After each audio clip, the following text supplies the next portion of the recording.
Hello दोस्तों, good morning. स्वागत है आपका यूपीपीसीएस प्रीलिम 2023 टेस्ट सीरीज में। AIS की टेस्ट सीरीज कर रहे हैं। अब तक हम 4 टेस्ट कंप्लीट कर चुके हैं। ये 5वां टेस्ट है। 5वें टेस्ट के भी हम 100 क्वेश्चन कंप्लीट कर चुके हैं। आज हम 101 से 151 क्वेश्चन तक देखेंगे। चलिए शुरू करते हैं। निम्नलिखित में देशों में से कौन सा किस एक में संघात्मक प्रणाली नहीं है? संघात्मक की बात हो रही है तो संघात्मक किस किस में है? स्विट्जरलैंड में संघात्मक है, यूनाइटेड किंगडम में एकात्मक है, और कनाडा में भी संघात्मक है, संयुक्त राज्य अमेरिका में भी संघात्मक है। तो इसका बी ऑप्शन करेक्ट हो जाएगा। अगर बात करें तो एकात्मक प्रणाली किस किस में है? ब्रिटेन में, फ्रांस, चीन। ये मैंने याद रखिए 3। ब्रिटेन, फ्रांस, चीन में क्या है? एकात्मक है। स्विट्जरलैंड, कनाडा, संयुक्त USA, भारत हो गया हमारा संघात्मक, और ऑस्ट्रेलिया। ठीक है, नेक्स्ट देखते हैं। कथनों कारण दे रखे हैं। संघीय राज्यों के लिए द्विसदनीय व्यवस्था अत्यंत आवश्यक है। बिल्कुल ठीक है। और ये राज्यों की समानता के सिद्धांत को परिपुष्ट करते हैं। तो कारण भी ठीक है और कथन भी ठीक है और व्याख्या करता मतलब ये option is the correct answer. Next question देखते हैं। राज्यपाल को क्षमादान के लिए शक्तियों का प्रयोग करता है। तो ये किस में करता है? ये ऑप्शन नंबर बी, अनुच्छेद 161 के अंतर्गत। ठीक है। और अगर प्रेसिडेंट की बात करें तो प्रेसिडेंट की शक्ति किस में? 72 नंबर आर्टिकल में है, जो उसे क्षमादान की शक्तियाँ का प्रयोग करता है। ठीक है। अगर देखें तो कितने प्रकार की शक्तियाँ प्राप्त होती हैं राष्ट्रपति को? 5 प्रकार की होती हैं। लघुकरण, परिहार, विराम, प्रतिलिंबन और क्षमा। ठीक है। नेक्स्ट क्वेश्चन देखते हैं कि निम्नलिखित में से किस अनुच्छेद के अंतर्गत संसद को नागरिकता के संबंध में विधि बनाने की शक्ति प्राप्त की गई है? तो ये किस में की गई है? ये अनुच्छेद 11 में। और भारत में एकल नागरिकता का प्रावधान है। और संविधान की बात करें तो नागरिकता किस में दे रखी है? नागरिकता भाग 2 में दे रखी है, और आर्टिकल नंबर 5 से लेकर 11 तक। और 11 में क्या दे रखा है? संसद को नागरिकता के संबंध में विधि बनाने का प्रावधान दिया हुआ। ठीक है। नेक्स्ट क्वेश्चन देखते हैं। निम्नलिखित में से किसको अनुच्छेद 21 के उल्लंघन के अंतर्गत सम्मिलित किया जाता है? तो यदि किसी अभियुक्त पर मुकदमा चलाने में राज्य असाधारण विलंब करता है। बिल्कुल ठीक है। किसी प्रमाणित पागल को कारावास में दंड दिया जाता तो भी ठीक है। किसका करेगा इसका उल्लंघन का? यदि किसी नागरिक का पासपोर्ट अनिश्चित काल के लिए जब्त किया जाता है, ये भी किसके अंदर आता है? तो डी ऑप्शन इसका करेक्ट होगा, क्योंकि सभी इसके अंदर में आते हैं आर्टिकल नंबर 21 में। 21 की बात करें तो 21 में क्या दे रखा है? 21 के तहत प्राण एवं दैहिक स्वतंत्रता संरक्षण का प्रावधान किया गया है। ठीक है। यह अधिकार क्या है? नागरिकों को भी मिलता है और गैर नागरिक दोनों को मिलता है। इस अनुच्छेद में क्या उल्लेखित किया गया? ये किया गया कि किसी व्यक्ति को उसके प्राण या देह की स्वतंत्रता से विधि द्वारा स्थापित, ये भी ध्यान रखना, ये आर्टिकल में दे रखा विधि द्वारा स्थापित। ठीक है। विधि द्वारा स्थापित प्रक्रिया के अनुसार ही वंचित किया जाएगा, नहीं तो नहीं किया जाएगा। ठीक। और इसमें बाकी जो देख रखिए ये चीज़ें सारी ठीक है। तो ये दोनों के लिए था, गैर नागरिक और नागरिक के लिए। अगर नागरिक की बात करें तो कौन कौन से आर्टिकल है नागरिक के? 15, 16, 19, 29 और 30। ठीक है। नेक्स्ट क्वेश्चन देखते हैं। निम्नलिखित संवैधानिक संशोधनों में से कौन सा एक लोकसभा और राज्य विधानसभा में अनुसूचित और जाति और अनुसूचित जनजाति के आरक्षण से संबंधित है? तो ये बताइए। ये होगा 79वां संविधान संशोधन 1999 जो एक्ट बना था। इस अधिनियम द्वारा क्या गया था? असम की पहाड़ी के जिलों में जो 6ठी अनुसूची में सम्मिलित करते हैं उस क्षेत्रों को प्रशासन का अधिकार भी राज्यपाल को सौंप दिया गया था। ठीक है। ये ध्यान रखना कि 79वां संविधान SC और ST के लिए आरक्षण से संबंधित है। अगला क्वेश्चन देखते हैं। कथन और कारण की बात की है कि सर आइवर जेनिंग्स ने भारतीय संविधानों को वकीलों का स्वर्ग कहा है। बिल्कुल सही बात है। एक मतलब कथन सही है। तो भारतीय संविधान सभा में वकीलों का वर्चस्व था। नहीं, इस कारण से नहीं बोला उन्होंने। किस कारण से बोला था? उन्होंने बोला था कि भारतीय संविधान के विस्तृत होने का उसका दुर्गुण बोला था उन्होंने। दुर्गुण तथा वकीलों का स्वर्ग बोला था। ठीक है, तो आर गलत हो जाएगा, इसका कथन सही होगा, मतलब सी ऑप्शन करेक्ट हो जाएगा। नेक्स्ट क्वेश्चन देखते हैं। अनुच्छेद 75 में व्यक्तिगत उत्तरदायित्व का सिद्धांत वर्णित है, जिसके अनुसार मंत्री राष्ट्रपति के प्रसाद पर्यंत अपने पद पर बने रहेंगे। बिल्कुल ठीक है, क्योंकि आर्टिकल नंबर 75 में ये दे रखा है राष्ट्रपति किसी भी मंत्री को उस समय भी पद से हटा सकता है जब मंत्रिपरिषद को लोकसभा में विश्वास मत प्राप्त हो। ये भी ठीक है, तो सी ऑप्शन करेक्ट होगा, ए और बी दोनों। लेकिन ये काम कब कर सकता है? वो केवल पीएम की सलाह पर ही हटा सकता है। ठीक है, अगला क्वेश्चन देखते हैं। निम्नलिखित में से भारत का 25वां कौन सा राज्य है जिसे 12वें संविधान संशोधन अधिनियम द्वारा संघ शासित राज्य बनाया गया था और 1987 में पूर्ण दर्जा दे दिया गया था? तो 1987 में पूर्ण दर्जा किसे दिया गया था? दिया गया था गोवा को। और ये पुर्तगाली द्वारा कब मुक्त हुआ था? ये हुआ था 1961 में। अगर राज्य की बात करें तो और राज्य कब कब बने थे? अगर बात करें महाराष्ट्र और गुजरात, ये बने थे 1960 में। नागालैंड की बात करें तो ये बना था 2 साल बाद 1962, और इसके बाद बना था हरियाणा 1966, और हिमाचल प्रदेश की बात करें तो ये बना था 1970, और 1971 में 3 स्टेट बने थे, मेघालय, मणिपुर और त्रिपुरा। ठीक है, अगर 1975 की बात करें तो वो बना था सिक्किम। इसके बाद 1986 में बना था। 1986 की बात करें तो तुम्हारा अरुणाचल प्रदेश और मिजोरम। और 1987 की बात करें तो ये हमारा गोवा, जो ये इसमें क्वेश्चन ही पूछा हुआ है, 1987 में गोवा बना था। और 2000 की बात करें तो 2000 में कौन कौन बने थे?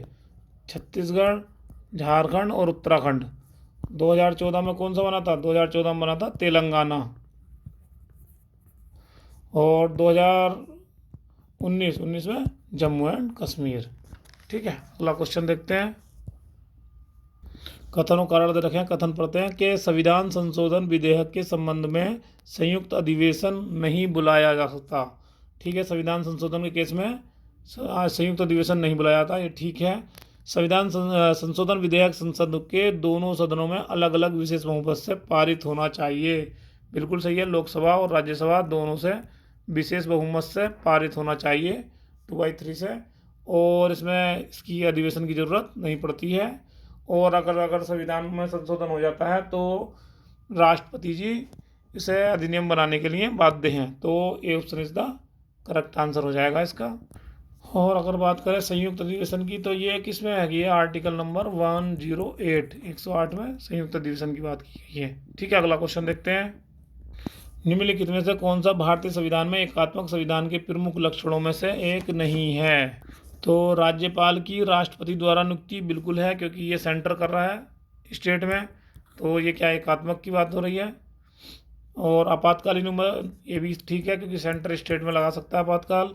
और संविधान की सर्वोच्चता नहीं, ये नहीं है, ये C option is the correct answer हो जाएगा, क्योंकि संविधान में सब कुछ सेंटर स्टेट के बारे में डिवाइड करके मतलब विभाजित किया हुआ है, इसकी शक्ति वगैरह। और डी की बात करें अखिल भारतीय सेवाएं, ये भी राज्यसभा बनाती है स्टेट वगैरह के लिए। अगर एकात्मक लक्षण की बात करें तो और क्या होगा? एकात्मक लक्षण में एकल नागरिकता, क्योंकि हमारे देश में क्या है, सेंटर की हो या स्टेट की, एक ही नागरिकता मानी जाती है। ठीक है, अब और संसद की नए राज्यों के निर्माण की शक्ति,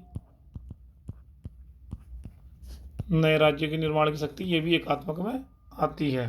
और संविधान की सर्वोच्चता ये संघात्मक में आती है। ठीक है, अगला क्वेश्चन देखते हैं। भारत की संविधान के अनुच्छेद 14 में वर्णित विधि के शासन को निम्नलिखित में से किस बाद में संविधान का आधारभूत ढांचा घोषित किया गया था? ठीक है, विधि के शासन की बात कर रहे हैं कि अनुच्छेद 14 का कौन सा आधारभूत ढांचा गया? ये किसने कहा था? ये मिनर्वा मिल्स बनाम भारत संघ ने। और ये कब हुआ था? ये हुआ था 1980 में। इन्होंने ही बोला था कि विधि के शासन को संविधान का आधारभूत ढांचा घोषित किया था। ठीक है, नेक्स्ट क्वेश्चन देखते हैं। निम्नलिखित में कौन सा सही नहीं है? नहीं की बात हो रही है। विषय और शासन परिषद अधिनियम, महिलाओं का मताधिकार, ये 19 में बिल्कुल ठीक है। अगर प्रांतों में शासकीय बहुमत की समाप्ति, शासकीय बहुमत की भारत परिषद अधिनियम 1909, ये भी ठीक है। भारत परिषद की समाप्ति भारत शासन अधिनियम 1919, नहीं, ये दिया गया था 1935 में। और संघीय न्यायालय की स्थापना, ये भारत शासन अधिनियम 1935, तो इसका ऑप्शन हो जाएगा सी। ठीक है, नेक्स्ट क्वेश्चन देखते हैं। राष्ट्रपति द्वारा राष्ट्रीय आपातकाल की घोषणा मंत्रिमंडल के लिखित प्रस्ताव द्वारा ही किया जाएगा। इस लिखित सूचना को अनिवार्यता किस संविधान संशोधन के द्वारा जोड़ा गया था? तो ये जोड़ा गया था 44वें संविधान संशोधन 1978 के द्वारा। राष्ट्रीय आपातकाल की घोषणा करें तो ये किस में दे रखा था? आर्टिकल 352 में। तो इससे कैसे आपात लगा सकता है? ये राष्ट्रपति द्वारा युद्ध या बाह्य आक्रमण या सशस्त्र विद्रोह के आधार पर आपातकाल लगाया जा सकता है। पहले इसमें आंतरिक शांति भी था, लेकिन उसे हटा दिया गया, उसकी जगह सशस्त्र विद्रोह कर दिया था 44वें संविधान संशोधन में। ये भी 44वें में ही किया था। 352 में तो नेशनल इमरजेंसी हो गई, और 356 में स्टेट की इमरजेंसी हो जाती है, और 360 में वित्तीय आपातकाल। ठीक है, अगला क्वेश्चन देखते हैं। कथन और कारण की बात की गई है।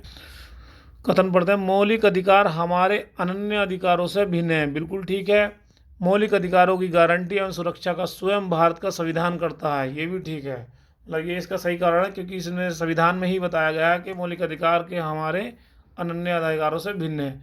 तो option is the correct answer, क्योंकि भारतीय संविधान में क्या है? मौलिक अधिकार अति महत्वपूर्ण है, ये हमारे अन्य अधिकारों से भी भिन्न है। ठीक है, इसकी सुरक्षा की गारंटी कौन ले रहा है?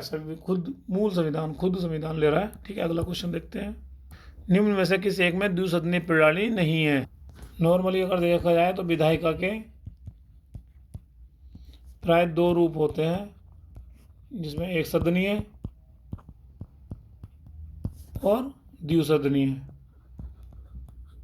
अगर द्विसदनीय की बात करें तो इसमें कौन कौन आते हैं द्विसदनीय? जैसे भारत हो गया, लोकसभा, राज्यसभा, ब्रिटेन, अमेरिका। ठीक है, अगर एक सदनीय की बात करें तो इसमें एक ही है सदन, चीन, नेपाल आदि।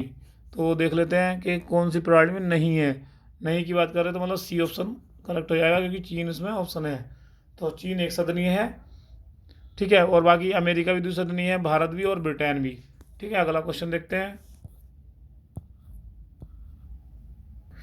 सीमा पारीय भारतीय नागरिकता, ये OCI की बात कर रहा है कि निम्नलिखित में से किस देश को छोड़कर अन्य सभी देशों के नागरिकों के भारतीय मूल के लिए हैं?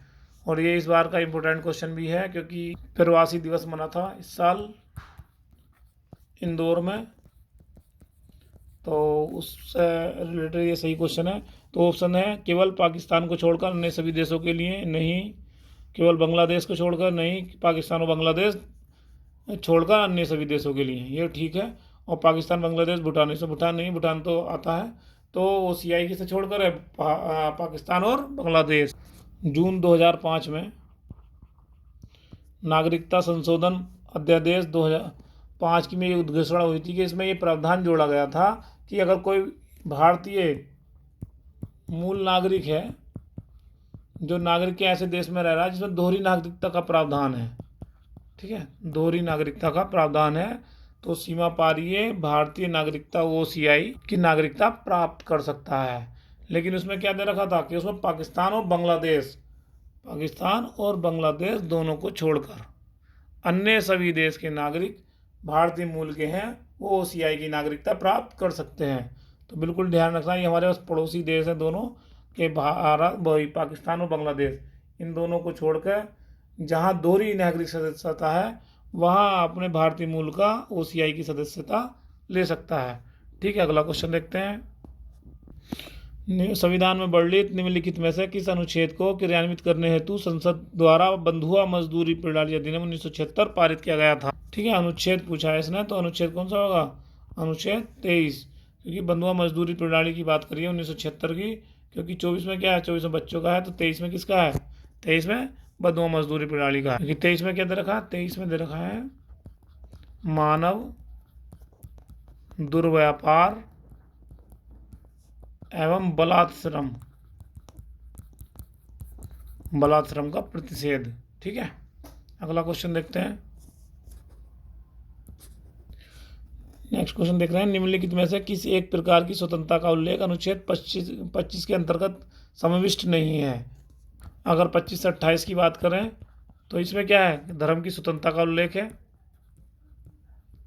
तो इसके तहत क्या है? अंत्यकरण की स्वतंत्रता, धर्म को मानने या आचरण करने की स्वतंत्रता है। देख लेते हैं ऑप्शन, अंत्यकरण की स्वतंत्रता है और धर्म को मानने और आचरण करने की स्वतंत्रता भी है। धर्म प्रचार करने की स्वतंत्रता नहीं है, तो सी करेक्ट हो जाएगा। बलपूर्वक धर्म परिवर्तन करवाने की स्वतंत्रता नहीं, बलपूर्वक, ये डी ऑप्शन करेक्ट है इसका।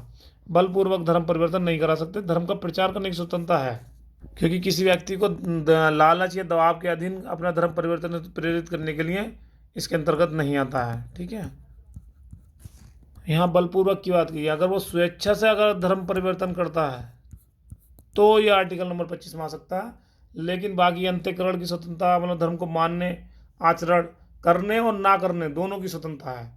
ठीक है, अगला क्वेश्चन देखते हैं। अनुच्छेद 15 के 5 के माध्यम से निजी संस्थानों में छात्रों के प्रवेश के लिए स्थानों के आरक्षण का प्रावधान जोड़ा गया था। ये किसमें जोड़ा गया था? ये जोड़ा गया था 93वां संविधान संशोधन। इसमें ये बताया गया था कि निजी शिक्षण संस्थानों में छात्रों को प्रवेश के लिए, मतलब ये शिक्षा से रिलेटेड था।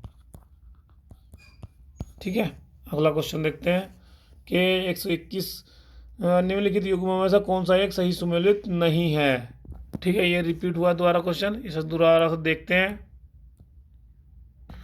जल्दी जल्दी देखते हैं। गुड मॉर्निंग, नामा, स्मैग, के। ठीक है, इसके आगे लगा लेते हैं A B C D E F G H I और ये जे। ठीक है, एन से ये गुजरात और महाराष्ट्र, नागालैंड, ये से असम, मणिपुर, आंध्र प्रदेश, सिक्किम, मिजोरम, अरुणाचल प्रदेश, ठीक है, गोवा और कर्नाटक। अब देख लीजिए एच का अरुणाचल प्रदेश बिल्कुल ठीक है, जे का कर्नाटक बिल्कुल ठीक है, ई का सिक्किम, ई का नहीं है सिक्किम है, एफ का, तो option number C is the correct answer, और डी में आंध्र प्रदेश दे रखा है। ठीक है, अगला क्वेश्चन देखते हैं। ये ध्यान रखना, ये क्वेश्चन रिपीट दोबारा से हो सकता है, आज की डेट में इंपॉर्टेंट भी बहुत ज़्यादा है ये। ठीक है, नेक्स्ट क्वेश्चन देखते हैं। भारतीय संविधान के अनुच्छेद 1 में भारत को माना गया है एक, भारत को क्या माना गया है? राज्यों का संघ। ठीक है, इसमें क्या दे रखा है? इसमें भाग 1 में दे रखे हैं ये, और अनुच्छेद 1 से 4 तक। अगर इसकी बात करें तो 1 के 1 में क्या दे रखा है? इंडिया अर्थात भारत राज्यों का संघ है। तो हमारा अनुच्छेद भी आ गए 1 से 1 किस में है? तो ये 1 के 1 में है। ठीक है, और 1 के 2 की बात करें तो 1 के 2 में क्या है? इसमें सिर्फ इतना बताया गया है कि राज्य और राज्य क्षेत्र होंगे जो भारत की पहली अनुसूची में भी होंगे। ठीक है, और अगर 1 के 3 की बात करें तो इसमें 3 तरीके के राज्य क्षेत्र बताए गए हैं। पहला संघ का क्षेत्र, दूसरा राज्य का क्षेत्र, तीसरा जो अर्जित किए गए हैं। ठीक है, अगला क्वेश्चन देखते हैं।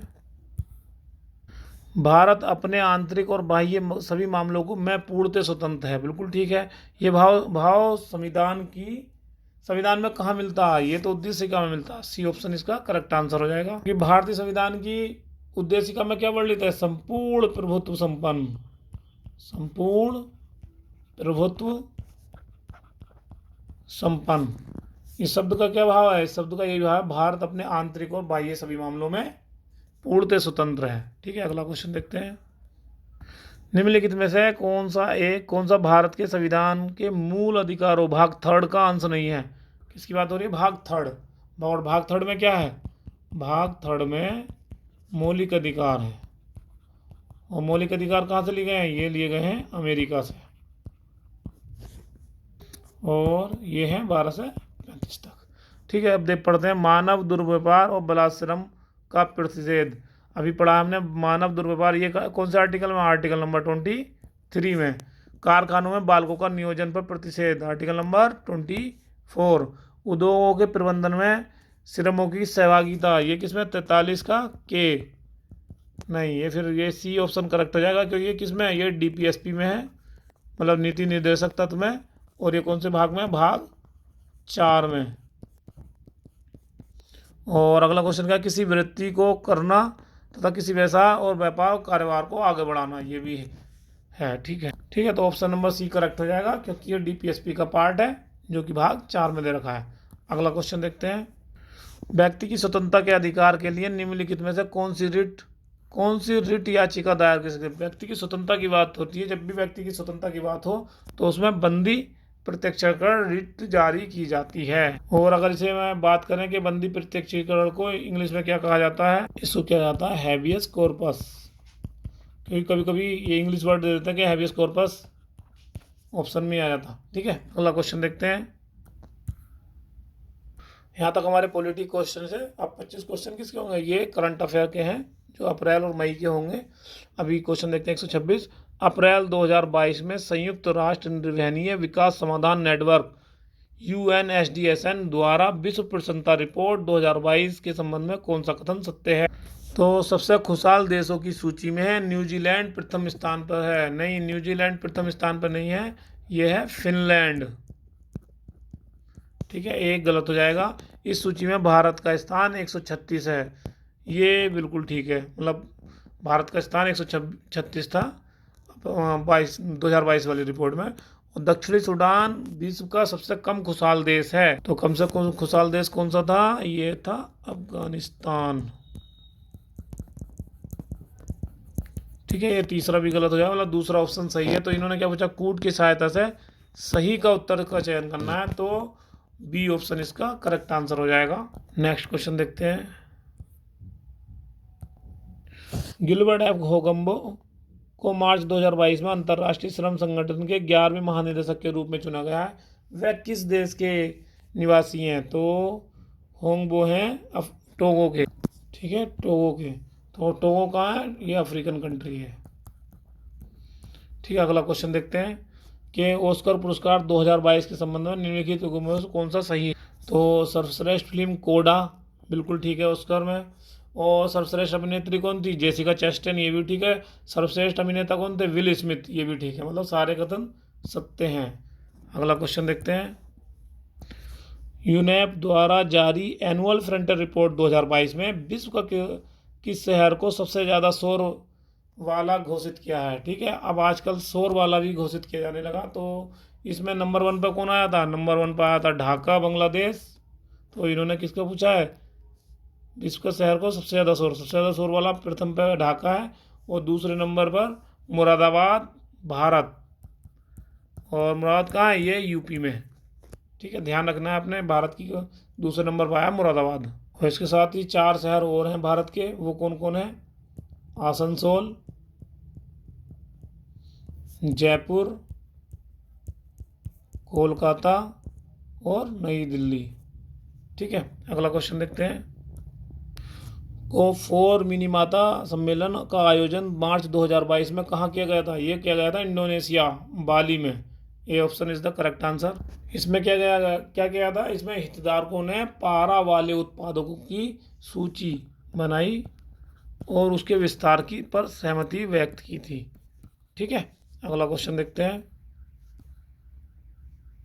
विश्व का पहला वन्यजीव संरक्षण बॉन्ड निम्नलिखित में से किस संस्था द्वारा जारी किया गया? ये जारी किया गया विश्व बैंक के द्वारा। इसका उपयोग किस लिए किया गया था? इसका उपयोग किया गया था साउथ अफ्रीका के काले गैंडे को संरक्षण करने के लिए। ठीक है, अगला क्वेश्चन देखते हैं। केंद्रीय पर्यावरण मंत्रालय द्वारा मार्च 2022 में जारी एक विज्ञप्ति के अनुसार निम्नलिखित में से किस एक तिथि को राष्ट्रीय डॉल्फिन दिवस के रूप में मनाने का निर्णय लिया गया? तो ये कब लिया गया? ये लिया गया 5 अक्टूबर को, और ये यूपीपीसीएस 2022 के प्री में भी आया था। ठीक है, अगला क्वेश्चन देखते हैं। मार्च 2022 में नीति आयोग द्वारा जारी द्वितीय निर्यात तैयारी सूचकांक में कौन सा राज्य शीर्ष पर रहा? तो ये कौन सा राज्य शीर्ष पर रहा? गुजरात। ये ऑप्शन करेक्ट हो जाएगा। और दूसरे नंबर कौन रहा? महाराष्ट्र, कर्नाटक, फिर तमिलनाडु। ठीक है, अगला क्वेश्चन देखते हैं। वर्ष 2022 में कतर में आयोजित होने वाले फुटबॉल विश्व कप 2022 का प्रायोजक कौन सी भारतीय कंपनी करेगी? तो वो करेगी बायजूस। फीफा की बात करें तो फीफा में कौन जीता है? अर्जेंटीना। और किसको हराया था? फ्रांस को। इसमें गोल्डन बूट की बात करें तो किसे मिला था? गोल्डन बूट मिला था किलियन एम्बापे को। Kylian Mbappe. ठीक है, याद कर लो, बाप से याद कर लो कि गोल्डन बूट किसे मिला? के बापे को मिला है। और अगर सिल्वर बूट की बात करें तो सिल्वर बूट किसे मिला है? सिल्वर बूट मिला है लियोनस मेसी को।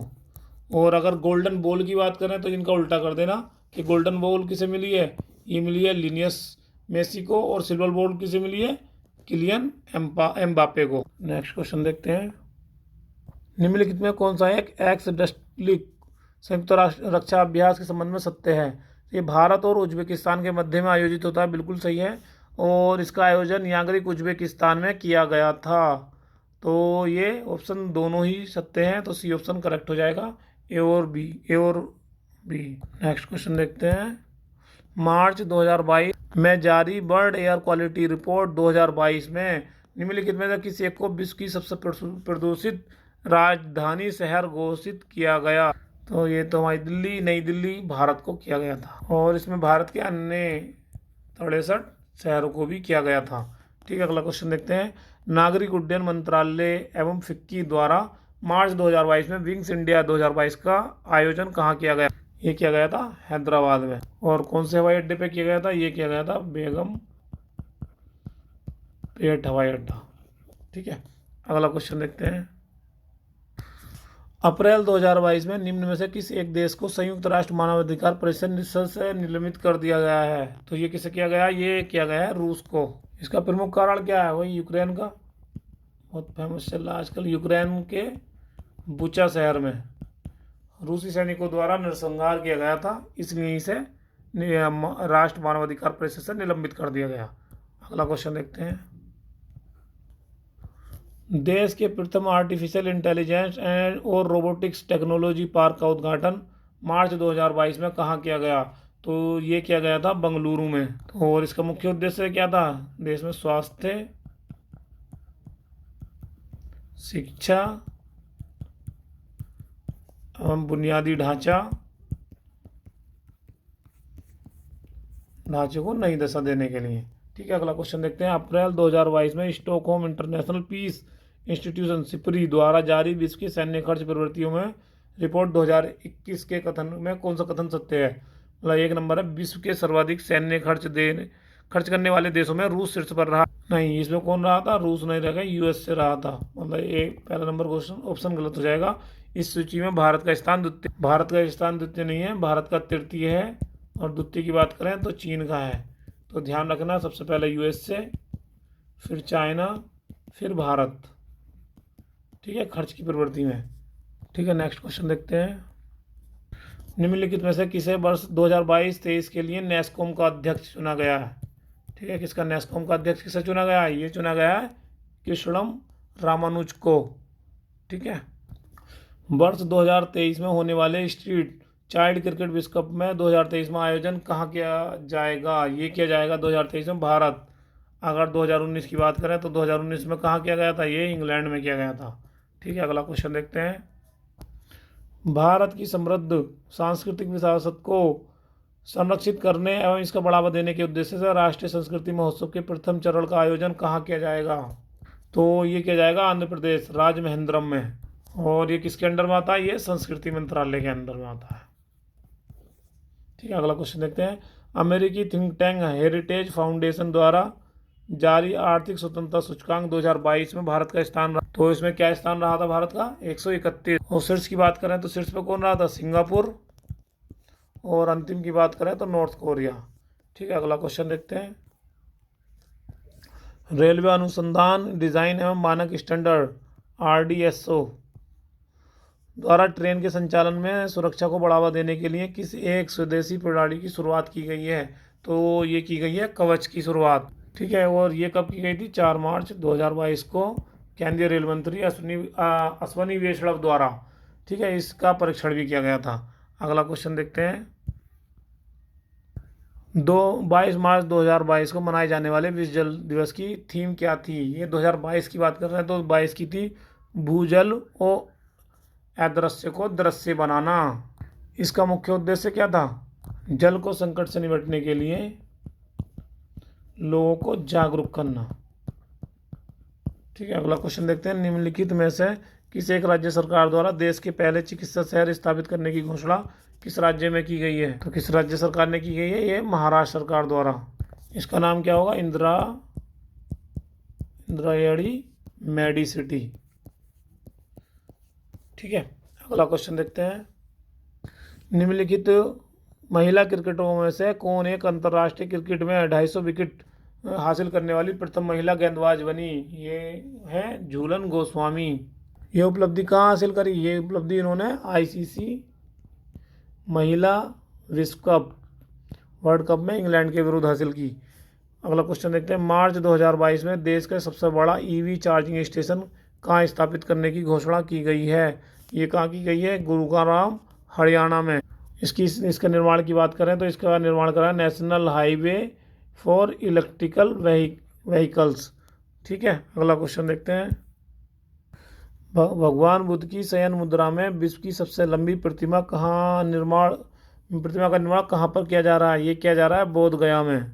इसका निर्माण किसके द्वारा किया जा रहा है? बुद्ध इंटरनेशनल वेलफेयर मिशन के द्वारा। ठीक है, इसका उद्घाटन कब किया जाएगा? इसका उद्घाटन नेक्स्ट मंथ ही किया जाएगा, फरवरी 2023 में। दोस्तों, हमारे 5 टेस्ट कंप्लीट हो चुके हैं। ये सीरीज हमारी कंटिन्यू चलती रहेगी और इसका कुछ फीडबैक देते रहें। कैसी लग रही सीरीज? कुछ अमेंडमेंट करना है तो बताएं। नेक्स्ट वीडियो में फिर मिलते हैं हर्षोल्लास के साथ, एक 50 क्वेश्चन के साथ। थैंक यू दोस्तों।